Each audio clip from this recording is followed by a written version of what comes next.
तो यदि आपने ये डिसाइड किया कि केवल मैं 2 सब्जेक्ट करूंगा, फिजिक्स और केमिस्ट्री, तो आप मैथमेटिक्स के जो इजी लेवल के क्वेश्चन आ रहे हैं वो आप उनका बलिदान कर रहे हो, आप उनको कंप्लीटली छोड़ रहे हो। और एक रॉन्ग क्वेश्चन का जो सिलेक्शन है आपके 9 मार्क्स का नुकसान कराता है, मैं आपको बता रहा हूं। तो जितना टाइम आपको रोटेशनल मोशन जैसे चैप्टर में करने में लगेगा ना, आप 100% कवर करने की सोच रहे हैं फिजिक्स को, इसी आप रोटेशनल भी करोगे, उससे बेटर है कि आप वेक्टर एंड 3D कर लो। क्योंकि वेक्टर एंड 3D से तो एटलीस्ट 3 क्वेश्चन आपको आपके आने ही आने हैं। कि आपको अपने माइंड में केवल एक चीज रखनी है कि मुझे अगले 1 महीने अप्रैल अटेम्प्ट के लिए जितने भी पीसीएम के 90 चैप्टर्स हैं, यहां पे मुझे सिर्फ और hello everyone, this is Ashish Mukharraf from NID Bhopal. 2022 में जब मैंने 12th के साथ जेईई मेंस का एग्जाम दिया था तो उस टाइम पे मेरा कट ऑफ भी क्लियर नहीं हुआ था। मेरी जो प्रिपरेशन थी वो केवल स्कूल लेवल पे थी, 11th मेरी बेस थी, 12th में बस मेरा बोर्ड लेवल जो है उस लेवल पे ही प्रिपरेशन थी। और मैंने यूट्यूब से ही प्रिपरेशन की थी, ना ही कोई ऑफलाइन कोचिंग को ज्वाइन किया था, ना ही कोई ऑनलाइन सब्सक्रिप्शन लिया था।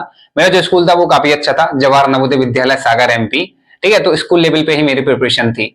और इसके बाद मैंने जब जैसे ही मेरा 12th क्लास जो है वो कंप्लीट होता है, मैंने डिसाइड किया कि सेल्फ स्टडी से तो यार आईआईटी नहीं निकलेगी, उसके लिए कोचिंग को ज्वाइन करना पड़ेगा। तो मैं अपने ड्रॉप ईयर में सबसे पहले कोचिंग को ज्वाइन करता हूं। मैंने एलन कोचिंग जो है वो ज्वाइन कर ली। देखो यार, 2022 में कोरोना की वजह से चीजें जो है वो ऑलरेडी लेट हो गई थी, तो सितंबर के स्टार्टिंग में मैंने जो कोचिंग है अपने ड्रॉप ईयर में वो ज्वाइन की। 1 हफ्ते के अंदर अंदर मुझे उसको छोड़ना पड़ा। बहुत सारी प्रॉब्लम्स थी उस कोचिंग में। वो जो प्रॉब्लम्स है वो मैं किसी और नेक्स्ट वीडियो में बता दूंगा, लेकिन उसको मुझे छोड़ना पड़ा और मेरे पैसे जो है वो भी डूब गए। और मुझे ये चीज समझ आ गई थी कि यार इस कोचिंग में रहूंगा तो आईआईटी तो बहुत दूर की बात है, मेरा एनआईडी भी क्लियर नहीं होगा। तो मैं अपने रिस्क पे उस कोचिंग को छोड़ देता हूं और फिर से वही सेल्फ स्टडी जो है करना स्टार्ट करता हूं। जिस चीज से मैं भाग रहा था उसी को मुझे करना पड़ा। और मेरे पास अब इतना टाइम बचा नहीं था कि मैं दूसरी कोचिंग को ज्वाइन कर लूं, क्योंकि ऑलरेडी बहुत सारी जो चीजें हैं वो लेट हो गई थी। कोटा तो मैं जा नहीं सकता था क्योंकि अब अक्टूबर आने वाला था। तो जैसे ही मैंने सितंबर में कोचिंग को छोड़ा, अब मेरे पास केवल अक्टूबर, नवंबर और दिसंबर था। और मेरा ड्रॉप ईयर चल रहा है, जहां पे मैंने ऑलरेडी कोचिंग को छोड़ने का एक रिस्क जो है वो ले लिया था। अब मैं सेल्फ स्टडी कर रहा हूं और मेरे ड्रॉप ईयर में मेरे पास 3 महीने हैं जनवरी के लिए। और कहीं ना कहीं मैं ये विश भी किया करता था कि मेरा जो फर्स्ट अटेम्प्ट है भगवान करे वो अप्रैल में हो जाए, बट नहीं, मेरा जो फर्स्ट अटेम्प्ट है वो हुआ जनवरी में ही। और 24 जनवरी को जो है मेरा फर्स्ट अटेम्प्ट हुआ था, और मेरा जो सेकंड अटेम्प्ट था वो अप्रैल में हुआ था। अब इंपॉर्टेंट चीज ये है कि मेरे पास सिंस बहुत ही लिमिटेड टाइम था, 4 से 5 महीने ही थे मेरे पास।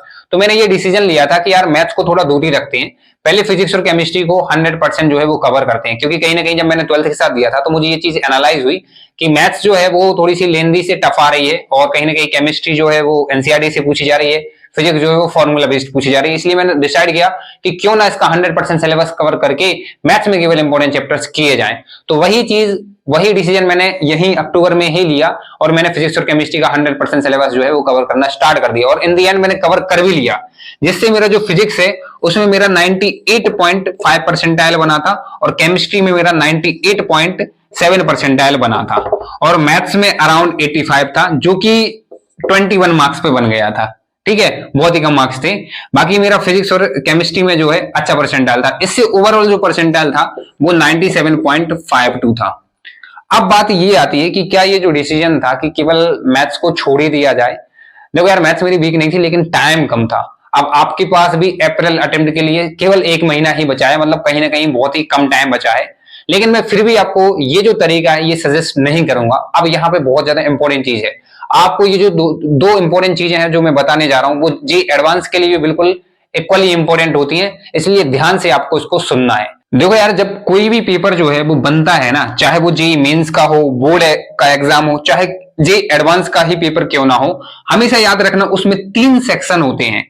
उसमें इजी लेवल के क्वेश्चन मिल जाएंगे आपको, उसमें मॉडरेट लेवल के क्वेश्चन मिल जाएंगे, और उसमें आपको टफ लेवल के क्वेश्चन भी मिल जाएंगे। चाहे फिर वो जेईई मेंस हो, एडवांस हो या फिर बोर्ड हो, आपको इजी, मॉडरेट और टफ लेवल के क्वेश्चन मिल जाएंगे।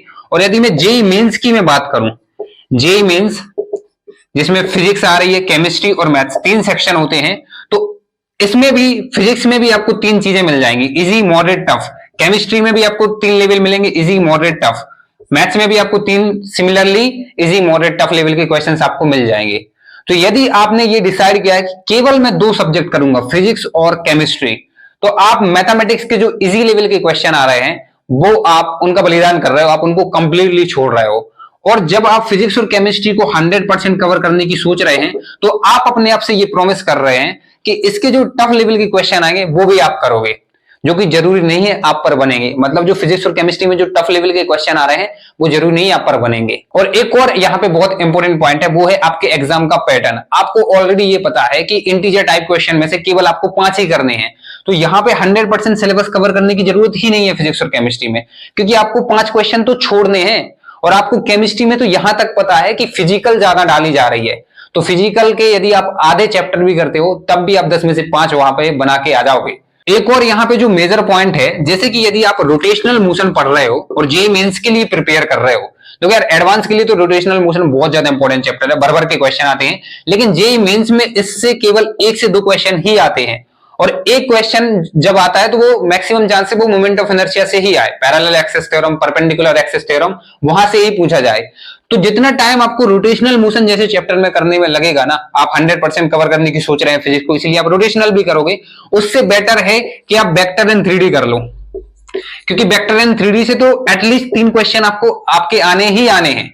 जितना टाइम आप रोटेशनल मोशन पे लगाओगे, जितना टाइम आप केमिस्ट्री में सॉल्ट एनालिसिस को रटने में लगाओगे और बार बार याद करना पड़ेगा, बार बार रिवाइज करना पड़ेगा, क्योंकि आपने बोला है 100% सिलेबस, उससे बेटर है कि आप यहाँ पे सीक्वेंस एंड सीरीज कर लो, मैट्रिसेस एंड डिटरमिनेंट कर लो, और स्पीड में जो निशांत बोरा सर के आप वन शॉट देख लो, मैंने बार बार बोला है, जिससे आप यहाँ पे हाई स्कोरिंग चैप्टर करके जो इजी क्वेश्चन आए आप वो कर लें, और कहीं ना कहीं ऐसे चैप्टर से आप बचें। आप इक्विलिब्रियम कर रहे हो, केमिकल इक्विलिब्रियम, आयनिक इक्विलिब्रियम, यहां से 1 से 2 क्वेश्चन ही पूछे जाएंगे, उससे बेटर है कि आप यहाँ पे एप्लीकेशन ऑफ डेरिवेटिव कर ले, जहां से स्वर शर्ट आपके 2 क्वेश्चन तो आने ही आने हैं। तो यहाँ पे इंपोर्टेंट चीज ये है कि आपको अपने माइंड में केवल एक चीज रखनी है कि मुझे अगले 1 महीने अप्रैल अटेम्प्ट के लिए जितने भी पीसीएम के 90 चैप्टर्स हैं, यहाँ पे मुझे सिर्फ और सिर्फ हाई स्कोरिंग चैप्टर्स करना है, चाहे वो फिजिक्स का हो, चाहे केमिस्ट्री का हो, चाहे मैथ्स का हो। मुझे ये नहीं कि सिर्फ फिजिक्स और केमिस्ट्री के हाई स्कोरिंग करना है, नहीं, तीनों सब्जेक्ट के करो, चाहे फिर वो कहीं से भी किसी भी सब्जेक्ट से उठाओ, लेकिन हाई स्कोरिंग होना चाहिए, दैट्स इट। ऐसा नहीं कि अपन मैथ्स को पूरा ही छोड़ दें। मैं बता रहा हूं पूरा जो पेपर है उसमें 90 क्वेश्चंस आपके सामने परोस दिए जाएंगे। आपको सबसे पहले इजी क्वेश्चन बटोर के करना है, जिससे आपका जो कॉन्फिडेंस है वो बढ़ जाता है और आप मॉडरेट लेवल के क्वेश्चन जो है बना के आ जाते हो और आपकी टॉप घल जाती है, दैट्स इट। टॉपर्स जो होते हैं, यदि मैं जेईई एडवांस की बात करूं, तो जो टफ क्वेश्चन होते हैं ना उनसे दूर रहते हैं, क्योंकि उनको पता है कि यदि एक टफ क्वेश्चन और एक रॉन्ग क्वेश्चन का जो सिलेक्शन है आपके 9 मार्क्स का नुकसान कराता है। मैं आपको बता रहा हूं, एक गलत क्वेश्चन यदि आपने मेंस के पेपर में सिलेक्ट किया, आपके 9 मार्क्स का नुकसान होगा। क्यों? गलत क्वेश्चन यदि वो आपने हुआ, उसको 4 से 5 मिनट आपने सॉल्व किया, और सॉल्व करने के बाद यदि वो क्वेश्चन आपका गलत हो जाता है तो 5 नंबर आपके चले गए, 4 वही और एक नेगेटिव मार्किंग में। और उस 4 से 5 मिनट के अंदर आप एक नया क्वेश्चन सॉल्व कर सकते थे, तो 4 मार्क्स आपके उसके चले गए। तो 9 मार्क्स का नुकसान होता है यदि आप एक गलत क्वेश्चन को सिलेक्ट करते हैं।